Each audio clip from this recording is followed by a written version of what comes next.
안녕하세요. 복일교회 임영기 목사입니다. 오늘은 시편 51편 묵상입니다.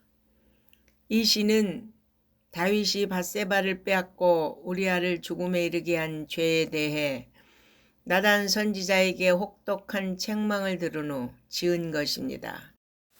같은 참회 시인 제6편과 32편도 그 저작 배경이 같습니다. 다윗이 남북으로 분열되었던 이스라엘 왕국을 통일하고 정복 사업이 막바지에 이르렀을 무렵이었습니다. 다윗은 출전하지 않고 자신의 수하들만 전쟁터로 내보냈습니다. 그러던 중 어느 날 침상에서 일어나 옥상을 거닐 때 그의 눈에 한 여인이 목욕하는 것이 보였는데 너무나 아름다웠습니다. 그녀는 다윗의 충신으로서 전장에서 적과 싸우고 있던 우리아의 아내 밧세바였습니다. 다윗은 정욕을 억제하지 못하여 밧세바를 데려오게 하여 그녀와 동침하고 말았습니다. 그런데 문제는 밧세바가 잉태한 것입니다. 그래서 그는 자신의 죄를 감추기 위해 전장에 있는 우리아를 소환하여 밧세바와 동침케 하려 했지만 우리아의 충직함으로 인하여 실패로 돌아가고 말았습니다. 그러자 이제 그는 죄를 은폐하기 위해서 우리아를 전투가 가장 치열한 곳으로 보내어 죽게 하였습니다. 다윗의 계획은 완전히 성공을 거둔 것 같았습니다. 그리고 당당하게 밧세바를 데려와 자기의 아내로 삼았습니다. 그 사이 밧세바는 아이를 낳았으며 아무 일도 없는 것처럼 보였습니다. 하지만 하나님의 불꽃 같은 눈은 피할 수 없었습니다.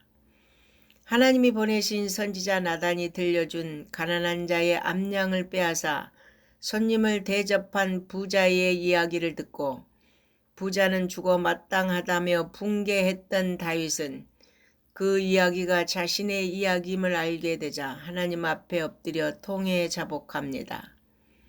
하나님 앞에서 죄를 숨길 수 없다는 것을 깨달았기 때문입니다. 다윗은 스스로 죄를 용서할 수 없었습니다.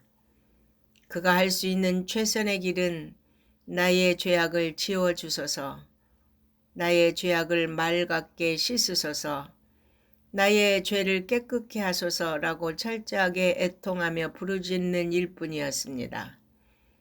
다윗이 진실하게 애통하며 회개했을 때 하나님은 그를 용서하셨습니다. 하지만 다윗이 아무런 대가를 치르지 않는 것은 아니었습니다. 밧세바에게서 난 아들이 죽는 징계를 받았고 다윗의 가정에도 풍파가 그치지 않았습니다. 그럼에도 분명한 것은 하나님과 다윗의 관계가 회복되고 하나님이 다시 다윗을 안아주셨다는 점입니다.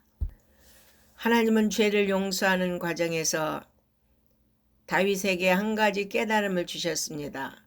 그것은 바로 하나님이 상한 심령을 원하신다는 것입니다.